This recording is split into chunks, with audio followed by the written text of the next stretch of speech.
Welcome back. आप देख रहे हैं शेयर बाजार सबका अधिकार और यहाँ पर आपके सवालों के जवाब हम दे रहे हैं। झटपट एक बाजार का चेक लेते हैं और उसके बाद दर्शकों के सवालों की ओर और बाकी स्टॉक स्पेसिफिक खबरों की ओर हम रुक करेंगे। लगातार आप देख रहे हैं निफ्टी 25,000 के मार्क के ऊपर ही कारोबार करता हुआ दिखाई दे रहा है। फिलहाल 1/4% की तेजी, लेकिन आप देखिए बैंक निफ्टी जो फिलहाल 180-200 पॉइंट्स के बीच में झूलता हुआ फिलहाल दिखाई दे रहा है। 51,740 के लेवल्स बैंक निफ्टी पर और सेंसेक्स लगभग 180 अंक ऊपर 81,920 के आसपास के लेवल्स है। 25K का लेवल निफ्टी ने यहाँ पर ऑलमोस्ट पहली बार टच किया है और ये जो 5,000 पॉइंट की रैली है हमने पहली बार इतनी तेजी से होती हुई देखी है, लगभग 220 सेशंस में। लेकिन मार्केट ब्रेथ अगर आप देखें तो थोड़ी सी अंडरलाइन कमजोरी है, क्योंकि 1279 डिक्लाइंस है और 1180 एडवांसेस आपको फिलहाल दिखाई दे रहे हैं। झटपट टॉप गेनर्स आपकी स्क्रीन पर लेकर आएंगे और निफ्टी के टॉप गेनर्स में फिलहाल पावर ग्रिड, कोल इंडिया और ओएनजीसी दिखाई दे रहे हैं। 3.5% से लेकर 2.5% तक की तेजी यहां पर दिखाई दे रही है। और लूजर्स में एमएनएम, सन फार्मा, हीरो मोटो और टाटा स्टील यहां पर हम देख रहे हैं लगभग 2.25 से 1.5% की कमजोरी के साथ कारोबार कर रहे हैं।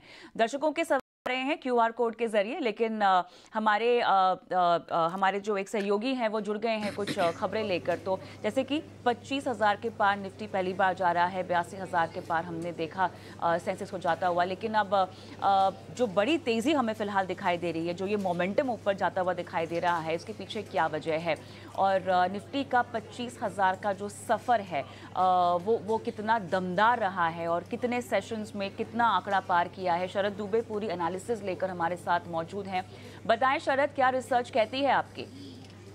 जी बिल्कुल, एक आज बहुत इंपॉर्टेंट माइलस्टोन आया है। निफ्टी ने 25,000 का जो है सफ़र पूरा किया है, हम कह सकते हैं। और यहाँ पे कुछ अहम ट्रिगर है जिसके बारे में बताऊंगा जो मार्केट में तेज़ी क्यों आई है। सबसे पहले बताता हूँ कि यूएस फेड ने जो है सितंबर के जो रेट कट्स है उस पे जो है बड़ी संकेत दे दिए हैं। और ऑफकोर्स कल जो था यूएस फेड की आउटकम भी आई थी, जहाँ पे उनकी टोन ने जो है ये बखूबी कही है। निफ्टी लगभग 70% अर्निंग्स जो हैं इनलाइन या नतीजे जो है बेहतर आए हैं उम्मीद से। Q1 के याद करिए अभी तक जो है लगभग 34 निफ्टी के अर्निंग्स आए और उसकी रेशियो हम आपको बता रहे हैं। अच्छे नतीजों के बाद आईटी स्टॉक्स में भी रैली आया है और इसमें जो है खरीदारी हमें देखने मिली है, वॉल्यूम्स इंप्रूवमेंट आई है। और इसके अलावा अच्छी मॉनसून, मजबूत ग्रोथ का आउटलुक और ग्रामीण क्षेत्र में रिकवरी, ये अहम ट्रिगर है आगे जाते हुए भारत के बाजार के लिए। रिटेल निवेशकों का जोरदार जो है जोश बरकरार है। एसआईपी की बात करें तो अभी रिकॉर्ड हाई लेवल्स पे है, 21,000 करोड़ का मंथली रेट के ऊपर चल रहा है अगर जुलाई की आंकड़े की हम बात करें तो। हमने सारे अहम ट्रिगर्स आपको बता दें, लेकिन निफ्टी का सफ़र कैसे रहा है वो हम देखते हैं। 2007 में ये 5,000 का आंकड़ा था, अब ये 5 गुना हो गया है। हम कह सकते हैं 2007 से 2024 यानी 17 साल से। और अगर देखें इसके मूवमेंट 15,000, 20,000 और 25,000, इन तीनों मूवमेंट्स देखें तो सिर्फ 3 साल में ये पूरा जर्नी हुआ है। हमने तो आपको बात कर ली निफ्टी की जर्नी की, लेकिन स्टॉक्स में क्या रिएक्शन आया 20,000 से 25,000 तक का सफ़र में। टॉप गेनर्स क्या रहे हैं? BPCL, Bajaj auto, Adani port जैसे स्टॉक्स में देखें 80 से 90% का ग्रोथ आया। वही कोल इंडिया, एमएनएम भी इस लिस्ट में शामिल होते हैं। कुछ शेयर्स हैं जो इस पार्टी में शामिल नहीं हुए हैं, थोड़ी सी जो है डी ग्रोथ आई है। उन स्टॉक्स के नाम लेते हैं, वो है बजाज फाइनेंस, बजाज ऑटो और एचडीएफसी बैंक, जहाँ पे गिरावट जो है 2 से लेकर 9% तक इस जर्नी में हमें देखने मिली है। पर वैल्यूएशंस क्या कहता है निफ्टी की, इस पे हम फोकस करते हैं। ऑफ कोर्स थोड़े हायर वैल्यूएशंस पे करंटली ट्रेड कर रहे हैं, लेकिन अगर फॉरवर्ड वैल्यूएशंस देखें तो ऑलमोस्ट जो है अपने एवरेजेस से जो थोड़ी सी ऊपर है, लॉन्ग टर्म एवरेजेस से। FY26 के लिए 23 टाइम्स का है फॉरवर्ड का, और यही अगर हम आगे भी बात करते हैं 19 टाइम्स चला जाता है। तो ये इंपॉर्टेंट डेवलपमेंट आ रही है जब भारत के जो निफ्टी की वैल्यूएशंस की अगर हम बात करें तो। लेकिन जो सबसे बड़ा माइलस्टोन है वो आज पूरा हुआ है, 25,000 के ऊपर जो है निफ्टी खुला है आज एनालिसिस के लिए। तो चलिए अब बाजार के इस मोमेंटम में आपको भी कहाँ मुनाफा हो सकता है और कैसे आपके मुनाफे की रणनीति को आगे बढ़ाया जाए, इस पर फोकस करते हैं। हमारे साथ दर्शक जुड़ गए हैं गुजरात से, जितेंद्र सिन्हा। नमस्कार। नमस्कार मैम। बताइए सर, किस स्टॉक पे सवाल पूछना चाहते हैं? हाँ मैडम, मैं गुजरात गैस के 500 शेयर काफी लॉन्ग टाइम से होल्ड कर रहा हूँ। ओके। उसका ऑल टाइम हाई 785 पे भी वो पहुंचा था, लेकिन वो टाइम पे मैं एग्जिट नहीं कर पाया था। ओके। तो मुझे अभी आपसे एक्सपर्ट से एडवाइस चाहिए मैडम कि क्या अभी मैं और और कुछ पीरियड के लिए उसको होल्ड करूं या फिर मुझे एग्जिट कर लेना चाहिए। चलिए, तो नियर टर्म आउटलुक एक समझना चाहेंगे स्नेहा से। स्नेहा, इनकी जो बाइंग प्राइस है वो 350 है। बताइएगा फिलहाल मुनाफा और कितना ये कमा सकते हैं नियर टर्म आउटलुक में? क्या और रुकना सही होगा, और अगर रुकना चाहिए तो किस स्टॉप लॉस के साथ?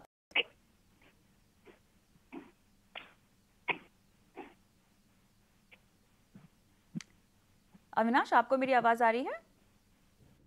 हाँ बिल्कुल, इनफैक्ट आपने स्नेहा का नाम लिया था, इसीलिए मैं आई वाज नॉट। हाँ नहीं, स्नेहा से संपर्क नहीं हो पा रहा, उनकी आवाज नहीं आ रही, इसीलिए आप बता दीजिए। इनफैक्ट गुजरात गैस इनको होल्ड करना चाहिए, क्योंकि देखिए गैस का जो यूसेज है वो गवर्नमेंट भी प्रमोट कर रही है, क्योंकि एक क्लीन फ्यूल माना जाता है और गुजरात गैस के फंडामेंटल्स अभी भी बहुत स्ट्रांग है।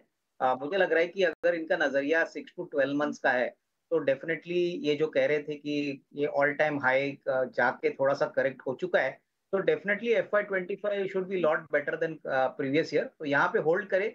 इनके लिए सबसे अच्छी बात है कि इन्होंने निचले लेवल पे ये स्टॉक खरीदा है, तो इनकी मार्जिन ऑफ सेफ्टी तो वैसे भी अच्छी है। तो यहाँ पे निवेशित रहिए। मेरे ख्याल से कम 6 to 12 मंथ्स का नजरिया रखते हैं तो अच्छी खासी risk reward even current level से पॉसिबल।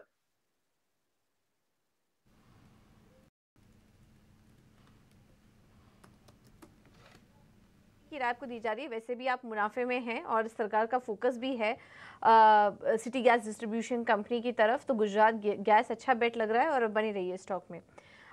अगला सवाल ले लेते हैं। हमारे साथ दिल्ली से सुमित जुड़े हैं। सुमित जी नमस्कार, सवाल पूछिए अपना। नमस्कार मैडम, मेरा सवाल है सैन स्टार पे। मेरे पास 1600 शेयर है 120 के भाव पे। ओके, तो ये पूछना है मेरे को लॉन्ग टर्म के लिए कैसा है ये? अच्छा, अभी हाल ही में इसका IPO भी आया था 120। ये आपको, हाँ जी हाँ जी, तो ये क्या आपको IPO में अलॉट हुआ है? नहीं मैडम, मैंने बाद में जब लिस्टिंग हुई थी ना उस दिन खरीदे। ठीक है, तो कब लिया था? उसके बाद लिया था, राइट, क्योंकि 120 पर ही एग्जैक्टली ये स्टॉक शायद लिस्ट भी हुआ था, राइट, 120 पर ये स्टॉक लिस्ट हुआ था।